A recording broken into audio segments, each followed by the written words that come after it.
Good morning, everyone. Dear Mr. Oliver Ropke, I nderuar Zoti Oliver Ropke, president I Komitetit Ekonomik dhe Social Evropian, I nderuar Kryeminist Rama, I nderuar Silvio Gonzalo, Minister Luka, Zoti Ibrahimaj, mirëmëngjes. Më lejoni të më pres një herë për herë të dytë në Tiranë.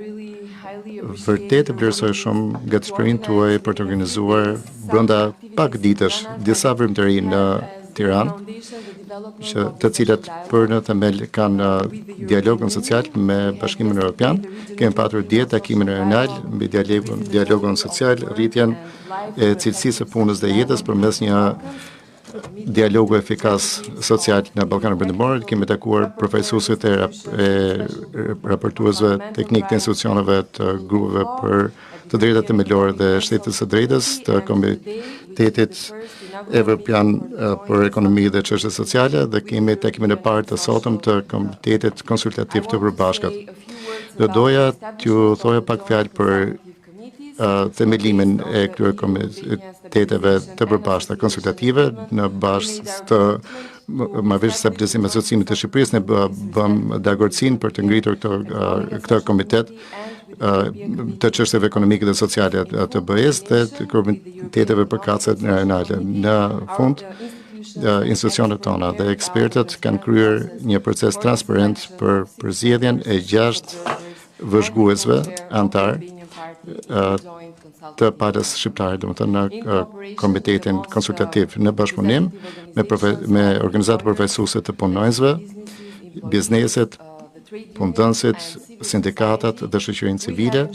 Ne kemi garantuar që përbërja e komitetit të përbashkët konsultativ nga ana e Shqipërisë të ishte një reflektim I ngjashëm I Komitetit Evropian për Çështje Ekonomike dhe Sociale, si dhe të përfaqësonte palë të ndryshme dhe organizata shoqërisë civile në këtë komitet të rëndësishëm. Në sajt të mbështetjes së dashamirësisë së partnerëve tanë evropian, për të cilët do doja të shfrytëzoj këtë mundësi për të falenderuar edhe një herë, dhe në sajt të angazhimit dhe dedikimit të institucioneve tona dhe ekspertëve tanë, jemi këtu në Tiranë në takimin inaugurues të Komitetit të Përbashkët Konsultativ, I cili është ngritur me detyrën, siç e thash, të ndihmimit të Këshillit të Stabilizimit dhe Asociimit për të diskutuar çështjet që ngriten në kontekstin e zbatimit të marrëveshjes së Stabilizimit dhe Asociimit, përfshi dhe proceset e anëtarësimit të BE-s në familjen evropiane. Ky komitet do të shërbejë si promovues I dialogut dhe bashkëpunimit midis partnerëve sociale dhe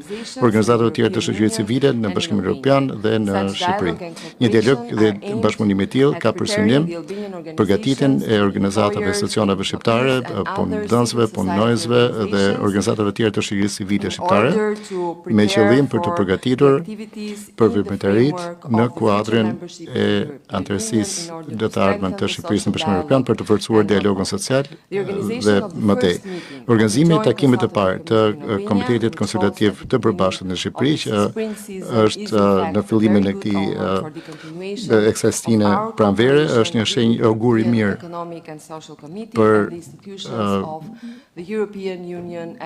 për bashkëpunimet me institucionet e Bashkimit Evropian në përgjithësi. Si ditë e parë e këtij Komiteti Konsultativ të Përbashkët, ju uroj më të mirat dhe mezi pres diskutimet e frytshme të sotme, po dhe në të ardhmen, dhe të doj gjithashtu t'ju uroja sukses 2 bashkëdrejtuesve, njërit nga Bashkimi Evropian dhe tjetri nga ana jonë, gjithashtu antarët dhe vëzhguesit në përmbushjen e misionit të tyre. Tani të doja t'ja jepja fjalën Ministrit të Shtetit, njëkohësisht edhe kryenegociator, I cili ka luajtur një rol kryesor në të gjithë proceset e integrimit të BE-s në Bashkimin Evropian, zonja Smalinda Dhuka. Thank you very much, Olta. Shumë faleminderit, Olta, mirëmëngjes të tërëve. I nderuar kryeministër, I nderuar president, dhe doja t'ju mikpres ngrohtësisht në Tiranë. Jam shumë I lumtur që jam pjesëmarrëse në këtë takim të parë të Komitetit të Përbashkët midis BE-s dhe Shqipërisë. Përgëzime to Albania and Shqipërisë European Union dhe to come Bashkimit this Evropian far, që kanë sitting on the same arritur deri table këtu when duke it ulur comes në të to njëjtën tryezë economic ku and bëhet fjalë social për dialogue. çështjet e dialogut Albania is progressing social dhe ekonomik. speedily Shqipëria in po respect to become a member përparon of në the mënyrë European të qëndrueshme në shtegun e saj të anëtarësimit në bashkimin në familjen e Bashkimit Evropian. Çdo ditë është një hap përpara. Sot padyshim është një hap përpara. Shqipëria ka për qëllim që të ulet, të diskutojë dhe të dialogojë shumë ngushtësisht me institucionet e Bashkimit Evropian. Dhe kjo është ajo që po bëjmë sot. Me Këshillin Ekonomik dhe Social të Bashkimit Evropian. Faleminderit shumë presidentit Ropke për këtë nismë të shkëlqyer të bashkimit në një tryezë të organizatave shoqërisë civile, sindikatave, bizneseve në këtë komitet të Bashkimit Evropian dhe Shqipërisë. Jemi të gatshëm të kontribuojmë sepse kjo padyshim është një fuqizim i hapave tona përpara drejt ndërsimit të familjen e Bashkimit Evropian. Faleminderit shumë. Faleminderit ministre Dhuka, tani do doja të jepë fjalën shkëlqësisë së tij, zotit Gonzato, kryeut të delegacionit të Bashkimit Evropian në Shqipëri. Faleminderit shumë, fjalën keni ju. Dear Prime Minister, dear President, dear ministers and Faleminderit, të nderuar kryeministër, të nderuar ministra, zëvendës ministra. Është kënaqësi që jemi sot këtu në këtë takim përurues të këtij komiteti të përbashkët konsultativ, një provë tjetër që Shqipëria po ecë përpara me integrimin e saj evropian. Ashtu siç e tha edhe komisionerja Kos gjatë takimeve të saj në Shqipëri, i gjithë ky proces është një proces i cili përfshin të gjithë shoqërinë, pra nuk mund të lihet vetëm për qeverinë dhe për kuvendin, por që organizatat e shoqërisë civile duhet të luajnë një rol të rëndësishëm në këtë proces. E në këtë aspekt më lejoni që të përsëris atë që ka thënë edhe presidenti Rëpke më herët gjatë javës, e cila është në fakt që këto vende tona do duhet pikërisht që të përfshin shoqërinë civile në të gjithë punën që do të bëhet përpara se të bëhen pjesë e familjes tonë. Dhe arsyeja për këtë është sepse të ecësh përpara me anëtarësimin në BE kërkon angazhim politik, mbështetjen e qytetarëve dhe përfshirjen aktive të shoqërisë civile. Ky komiteti përbashkët konsultativ që po lançojmë sot krijon pikërisht këtë gjë, hapësirën e dur për shoqërinë civile që të luajnë rolin e tyre, që do të thotë organizatat e shoqërisë civile, partnerët socialë, shoqatat e punëdhënësve, sindikatat e të gjitha organizatat e tjera. Dhe cili është kontributi që mund të japë shoqëria civile në këtë proces? Një shoqëri civile aktive në përkufizimin e saj më të gjerë është jetike për të bërë të mundur që qytetarët të kenë ndikimin e duhur që të marrin pikërisht në dorë pra të këto të mirat e reformave që sjellin anëtarësimin. Dhe natyrisht këtu duhet që të mos harrojmë që përgjegjësia e shoqërisë civile është të komunikojë në mënyrë efikase dhe sa më pranë qytetarëve. Nga ana tjetër, qeveria mund të përfitojë nga ekspertiza që ka shoqëria civile në sektor të ndryshme, nga njohuritë e tyre për procesin e negociatave. Dhe këtu duhet që shoqëritë civile të luajnë një rol proaktiv në platforma të ndryshme për konsultim apo për pjesëmarrje në vendimarrje, qofshin këto platforma të ndryshme të integrimit evropian apo të tjera. E në fund, po jo më pak nga rëndësia, një shoqëri civile e tillë pra kaq e fortë duhet që të ketë pikërisht edhe monitorimin e shoqërisë civile, veprimet e qeverisë, sepse në këtë aspekt pikërisht roli i shoqërisë civile luan një rol të rëndësishëm në sistemin e kontrollit dhe të ekuilibrave. Prandaj, në kontekstin e anëtarësimit në BE, pjesëmarrja dhe konsultimi i shoqërisë civile në vendimarrje është një pjesë shumë e rëndësishme e atyre temave që ne i quajmë themelorat. Për këtë arsye, qeveria dhe kuvendi kanë ndërmarrë disa angazhime si pjesë e udhërrofyesit për funksionimin e institucioneve demokratike që u miratua vitin e shkuar, synimi i të cilët është që të krijohet një hapësirë e dur për të gjithë qytetarët, pra një mjedis për shoqërinë civile, duke përfshirë edhe një klim tatimore më të favorshme mes timujt e ndryshëm, si edhe me një kuadër fleksibël për ata që duan të punojnë si vullnetar. Më lejoni të them gjithashtu që vënia në zbatim e udhërrëfyesit do të jetë aspekti kyç për të matur edhe ecurinë që do të bëhet gjatë negocimet të grup kapitullit nëmër 1. Ne vlerësojmë gjithashtu edhe që qeveria e Shqipërisë me ndihmën dhe mbështetjen e Bashkimit Evropian ka kryer vlerësimin e dokumentit të vet strategjik për bashkëpunimin me shoqërinë civile, e cila përfundoi në 2023. Tashmë ka ardhur koha që qeveria në formë të gjerë dhe transparente të ndajë përfundimet e këtij vlerësimi që ka bërë dhe që të shikojmë pra dhe të punojmë më pas për rekomandimet. Ne na duhet pikërisht një punë gjithëpërfshirëse dhe pjesëmarrëse për miratimin e strategjisë së re, për duke detajuar gjithashtu çdo hap të mundshëm të dakordësuar për mbështetjen për shoqërinë civile. Zonja dhe zotrinj, shikojmë hapësirën rreth nesh që po të kurrat për shoqërinë civile, shikojmë demokraci që kërcënohen nga manipulimi i informacionit dhe që vlera të tilla si diversiteti, barazia dhe gjithëpërfshirja janë vënë në pikpyetje.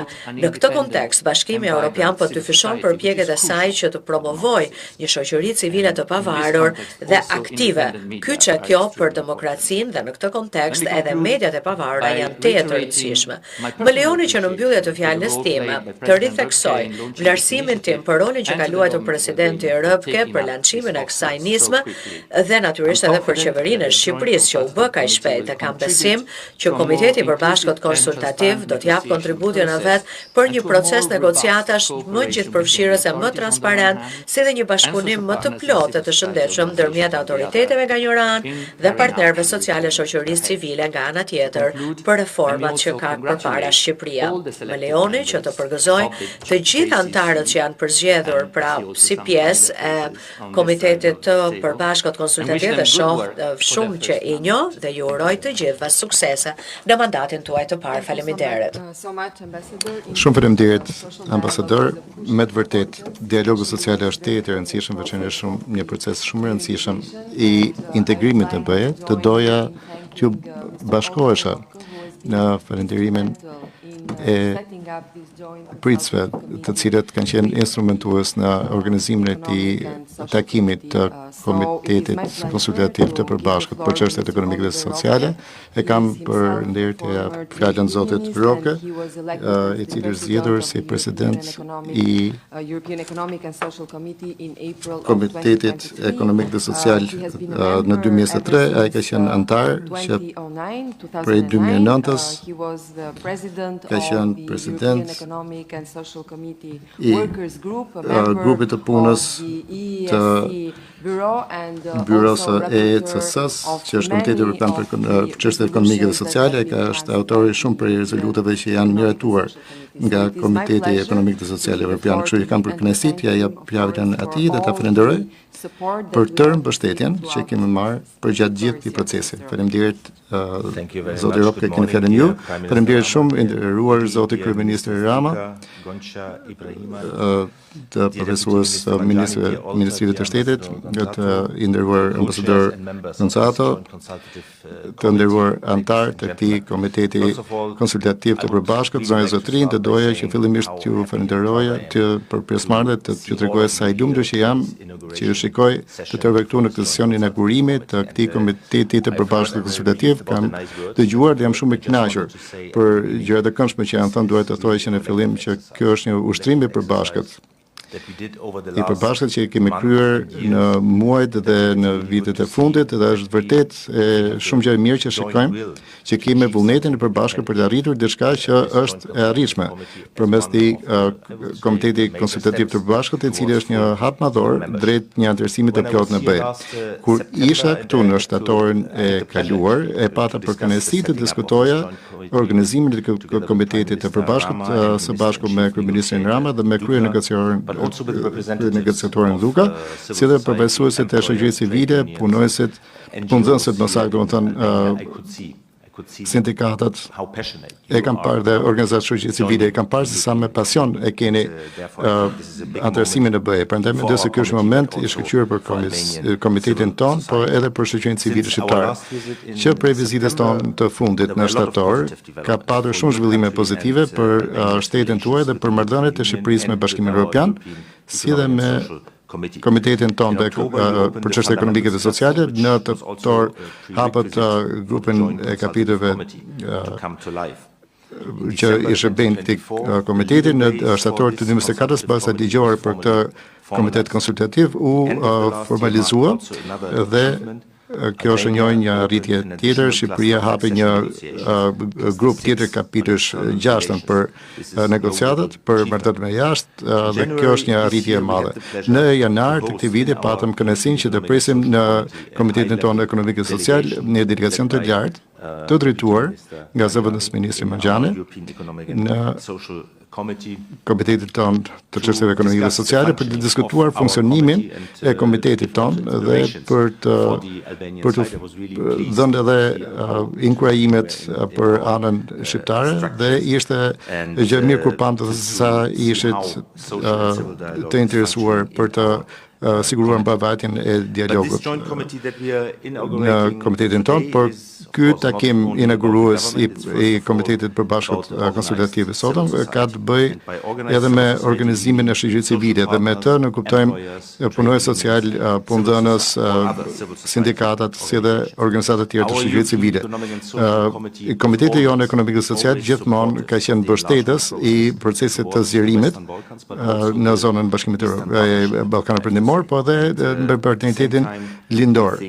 Dhe njëkohësisht ne mendojmë që ambasadori Gonzato sa për përmendjen e mendojmë se sa më shpejt duhet të fillojmë të forcojmë marrëdhëniet dhe shoqërinë civile në vende kandidate. Ne të kaluarën kemi bërë gabimin që kemi filluar shpesh tepër vonë si Bashkimi Evropian për t'u angazhuar në mënyrë serioze me shoqërinë civile, kështu shpresojmë që kësaj herë ta bëjmë ndryshe.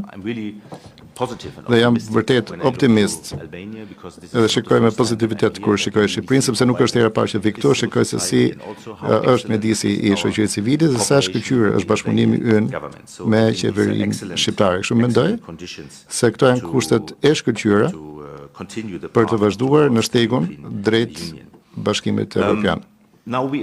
Tani ne inaugurojmë këtë komitet konsultativ të Eurobashkët. Kemi patur disa të tilla, po jo shumë, në vendet Ballkanit Perëndimor me Serbinë dhe me Malin e Zi.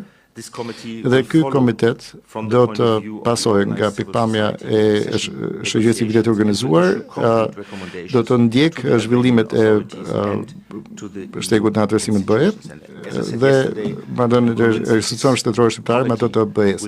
Siç e kam thënë, dje kjo nuk ka qenë një ushtrim formal, nuk ka qenë një ent formal, por ka qenë një instrument i përfshirë që t'ju ndihmojë që të bëni pjesë aktive këtij procesi të ndërsimit. Në përmbyllje, bashkëpunimi sa më i ngushtë, aq më rezultate të mira do ketë. Kjo është arsyeja pse ne jemi besim plot tek qeverisja shqiptare për t'i marrë parasysh të rekomandimet që do të sjellë ky ent. Për sa i takon Komitetit Përbashkët Konsultativ në lidhje me zbatimet e rekomandimeve, ne do të mendonim se një praktikë të shkëlqyer. Ky proces do ishte një mundësi për të rritur mirëbesimin nga autoritetet nga një anë dhe partnerët social dhe organizatat shoqërisë civile nga ana tjetër, si një urë midis autoriteteve nga një anë dhe qytetarëve nga ana tjetër. Jam vërtet i kënaqur për zgjedhjen e shkëlqyer të paçmueshëm të zgjedhjes së këtij procesi. Jam vërtet shumë i lumtur që vërej që të 6 anëtarët e anës shqiptare të Komitetit të Përbashkët Konsultativ janë gjithashtu përfaqësues të këtij komiteti për çështje ekonomike dhe sociale. Kemi patur dje mundësinë për të diskutuar gjendjen e tanishme të kësaj nisme, që është nisur në shkurt të vitit kaluar. Ne kemi përnderë që kemi ftuar dhe zotin kryeministër Rama në këtë sesion inaugurimi. Kjo nismë I ka bërë të mundur profesuesve të shoqërisë civile të konsideruar nga vendet pjesëmarrëse që të marrin pjesë në punën tonë dhe në shtyllimin e mendimeve tona. Ju konkretisht keni patur mundësi që të diskutoni për politikat e kohezionit dhe zgjerimit të BE-s edhe infrastrukturës, ekonomisë, por nuk ka të bëjë vetëm me opinione, nuk ka të bëjë vetëm me kontributin tuaj në opinione, por ka të bëjë me procesin, me bërjen pjesë tuaj të procesit në institucionet e Bashkimit Evropian dhe të gëzoni përparësitë që sjell ndërsimin e BE, që përpara se të bëheni një vend antar I BE-s. Ky është një koncept I integrimit të pjesëshëm tashmë, edhe është një koncept që ne kemi të aplikuar në ECC-n tonë. Disa prej pjesëmarrësve shqiptar do të ftohen që të marrin pjesë në shtjellimin e opinionit tonë të radhës dhe jam gjithashtu I kënaqur që them që kjo nismë do të vazhdojë, sepse vlerësimi ka qenë padyshim pozitiv dhe Komisioni Evropian ka vendosur gjithashtu që të mbështesë edhe më tej këtë nismë dhe vërtet do doja të falenderoj Komisionerin e BE-s, sepse pa mbështetjen e saj do të ishte vërtet shumë vështirë për ta patur këtë nismë. Kështu vërtet ky është një lajm shumë I mirë për të tërë ne dhe këto 3 ditë fatikisht në Shqipëri, ku komiteti jon është I pranishëm, këto do të shënjojnë një gur kilometrik të rëndësishëm që tregon se Shqipëria është nuk duhet të them pararendës, por do të thoya një nga antarët me performancë më të shkëlqyer në rrugën e atërsimit me BE, në grupin e të drejtave themelore dhe Shtetit të së drejtës. Ky grup është këtu, ai ka misione për gjithë vendet anëtare dhe para pak kohe ne vendosëm që ky grup të vizitojë të tëra vendet kandidate. Kolegët tanë kanë qenë në Moldavi, në Serbi dhe tani janë këtu në Shqipëri. Siç e thashë, më bindur që Shqipëria është vërtet pranë të bëhet një nga vendet me performancë më të mirë të negociatave për anëtarësimin e BE-n dhe me tërë zemër ju uroj që të I arrini të tërë ambicet që keni, domethënë për të mbyllur deri në fund të 2027-s të tërë kapitujt, në mënyrë që të bëheni antar me drejta plota deri kur të vit 2030. Kjo është një objektiv ambicioz, por me sinergjinë e autoriteteve shqiptare dhe shoqërisë civile është e arritshëm. Do të thotë të përmendja dhe parimin e anëtarësimit të bazë të meriteve. Kjo është e vlefshme plotësisht, por nuk duhet ta përdorim për të vonuar procedurat. Vërtet duhet jemi të drejtë dhe dim që në të kaluarën kemi lënë disa shtete në listë pritje shumë të gjatë dhe mendoj se nuk duhet përsërisim të gabim. Jam tërësisht pozitiv që ne do mund ta përmbyllim këtë proces siç është parapar dhe siç e dëshiron edhe ju dhe edhe një herë do të falenderoja qeverinë shqiptare dhe kryeministrin Rama për mbështetjen e tij të shkëlqyer dhe mbështetjen e Komitetit për Bashkëpunën Konsultative për Çështje Ekonomike dhe Sociale. Kjo është një situatë me fitim për të dyja anët dhe ju uroj diskutime dhe konkluzione të mira. Faleminderit. Shumë faleminderit. Presidenti ju bët treguat një tablo të përgjithshme të punës dhe sfidave që ky Komitet Konsultativ I Bashkët do të ketë në uktrimin tim në të ardhmen. Dhe falenderoj edhe një herë për mbështetjen që keni dhënë për gjatë gjithë këtij procesi. Tani kam për kënaqësi t'ia jap fjalën iniciuesit, promovuesit dhe mbështetësit të fortë të kësaj nisme, siç e përmendi zoti Ropka. Kryeministri Rama ka qenë vërtet mbështetës për gjatë gjithë këtij procesi dhe kemi qenë në Bruksel gjithashtu për të parë ecurinë e këtyre takimeve dhe se si dialogu social fatikisht funksionon në praktikë. Për të kam për kënaqësi t'ia jap fjalën zotit kryeministri Rama. Faleminderit. Thank you very much. Faleminderit shumë. Ka një detyrim kur nis fjalën të thuash që është kënaqësi. Por unë vërtet kam shumë kënaqësi që gjendem sot këtu, së bashku me presidentin e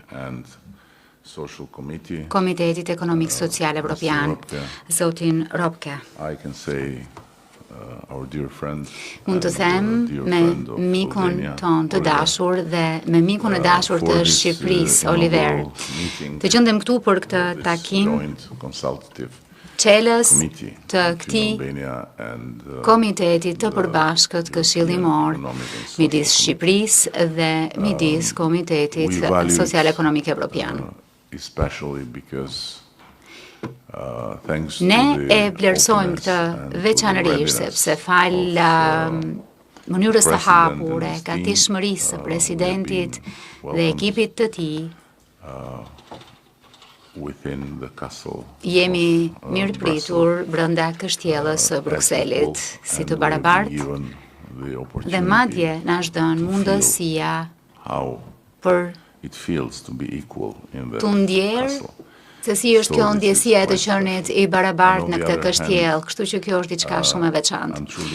Nga ana tjetër, jam entuziast vërtet që komiteti do të shërbej për qëllimin e ndihmës, për qëllimin që të nxit aktorët tanë të rriten dhe që të bën një pjesë e rëndësishme e antarësisë së Shqipërisë dhe pjesëmarrjes së Shqipërisë në jetën e familjes evropiane si antare e barabartë shpejt, shpresoj dhe dëshiroj. Ka qenë një rrugë e gjatë, siç u përmend me elegancë nga presidenti, me shumë situata ku e gjetëm veten të mbërthyer. Por më duhet të them që tashmë po lëm apo po jetojmë në një moment në kohë ku Brukseli dhe Bashkimi Evropian na kanë surprizuar me vullnetin e tyre mjaft të fortë e gatishmërinë mjaft të qartë për të na marrë brenda. Kur kujtoj prej herës së parë kur e nisëm këtë rrugtim të gjatë, më shumë se sa 30 vjet më parë, është hera e parë, pra që kur kujtoj që yjet tona janë në një linjë me yjet e Bashkimit Evropian, jo vetëm sa i takon të ardhmes e perspektivës, por edhe sa i takon së tashmes, sepse sigurisht që Bashkimi Evropian ka qenë shumë i kujdesshëm të thotë që vendi ynë është në Evropë, një ditë do të jemi në Evropë, që horizonti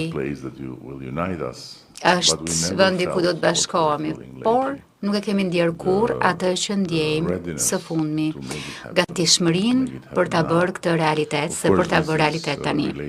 Sigurisht, kjo lidhet jo vetëm me punën tonë të mirë, por edhe me situatën e përgjithshme brenda kontinentit tonë dhe përtej tij.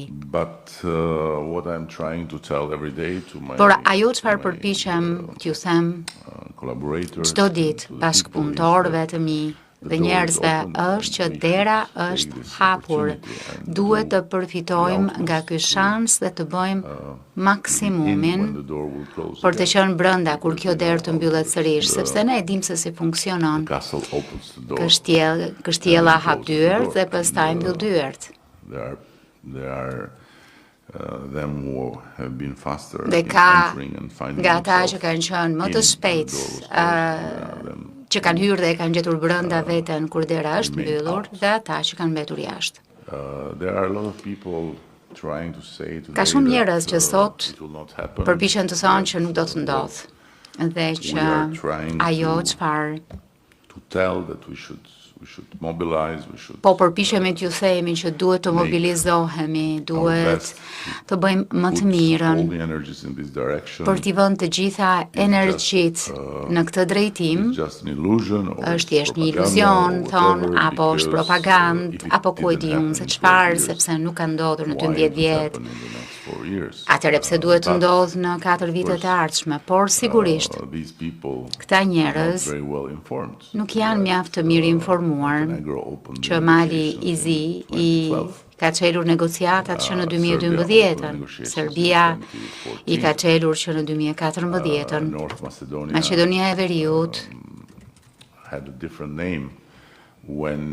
kishte një emër tjetër kur u bë vend kandidat në 2005-ën dhe sot ne e gjejmë veten tonë në pararoj pasi çelëm negociatat vitin e kaluar dhe këtë vit, siç tha dhe zoti Ropke, kemi një shans të mirë që të hapim të gjithë grup kapitujt. Ndaj, është ky moment në kohë me të cilin ne duhet të merremi dhe nuk mund të jem mirënjohës të kaq dhe kam vërtet për presidentin, për ekipin e tij që me qira fjala më duhet ta them kanë edhe një buzëqeshje krejt ndryshe nga buzëqeshja tipike zyrtare e Brukselit, është ndryshe. Ndoshta sepse punojnë me pjesën më të lirë të shoqërisë evropiane, që është shoqëria civile, sindikata. Duhet të jetë shumë interesante që të jesh një sindikalist, sepse ke shansin të thuash çdo gjë të keqe për qeverinë, por në fakt nuk e ke për detyrë që të ndreshësh asgjë që qeveria ka për detyrë të ndreshur. Doja të isha një sindikalist dhe jam i sigurt që do të isha dhimbja më e madhe e kokës e qeverisë që drejtohet nga unë. Megjithatë, I really want to conclude by saying that duke thënë President Röpke is one of Albania's dearest se presidenti Ropke është një prej miqve më të dashur të Shqipërisë, e kolegëve, e po kështu është jam i sigurt fati më i mirë që na ka rënë, sepse ai shpejt do të zëvendësohet, por ajo çfarë ka ndërtuar shpresoj që nuk do të shkatërrohet, por do të shërbejë si një themel për të ndërtuar më tej. Dhe rrugtimi ynë është një rrugtim të cilin e konsiderojmë si një bekim unik, e që vjen me faktin që jemi në zemrën e Europës, e që mund të shfrytëzojmë të gjitha njohuritë e instrumentet e Bashkimit Evropian për të punuar dhe për të siguruar që të jetojmë një transformim të thellë. E them gjithmonë që kur kthehesh në të shkuarën e Shqipërisë dhe përpiqesh të gjesh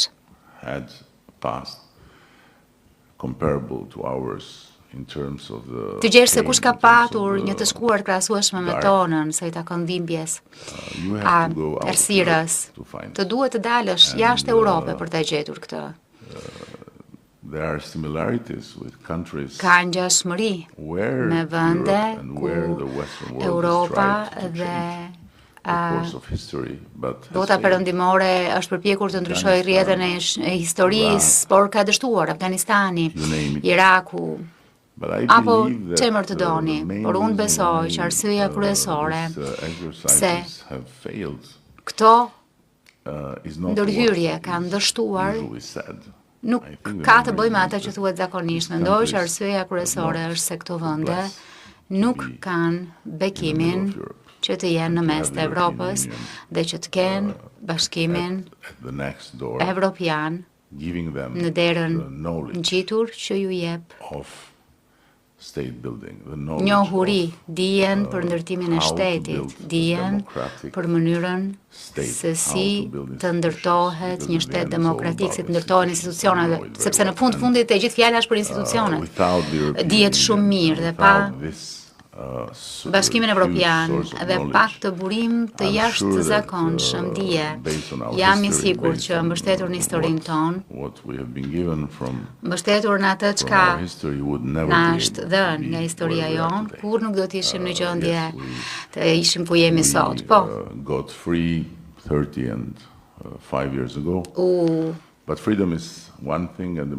Dolëm të lirë 30 e kusur vjet më parë, por liria është diçka dhe demokracia është diçka tjetër. Kështu që besoj se po të nxjerrësh nga tabloja Bashkimin Evropian dhe të përpiqesh të përfytyrosh se çfarë do të ishte Shqipëria sot, është e pamundur të besohet që do të ishim këtu ku jemi. Sigurisht. Kemi edhe shumë më tepër për të bërë. Kjo është afërmendsh. Por arsyeja pse po e përgëzoj kaq shumë Bashkimin Evropian është të ngushëlloj veten e të ngushëlloj të tjerët për dhimbjet me të cilat duhet përballur kur duhet të merresh me Bashkimin Evropian. A nuk është, mundi është pozitiv, por rrugtimi nuk është kaq pozitiv. Pra rrugtimi është mjaft I dhimbshëm. Por të duhet ta kalosh dhe ne po përpiqemi po ja dalim me sukses në përballimin e dhimbjes dhe po japim vetes të gjitha arsyet për të ecur përpara pa u dorëzuar.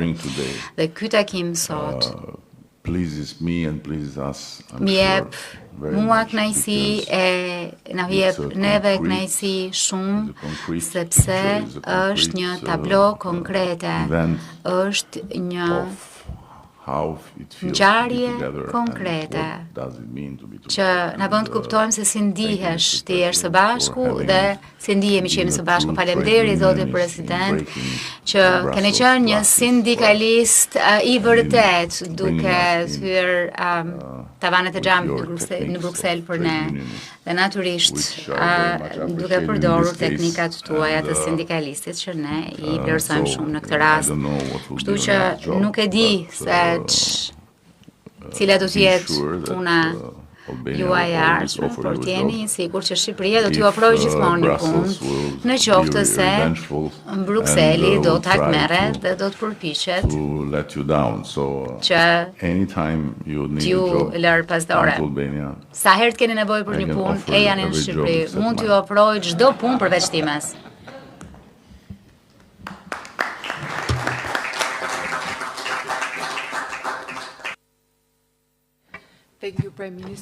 Faleminderit zoti kryeministër, mendoj se të tërë këtu I bën eko, I bën një hon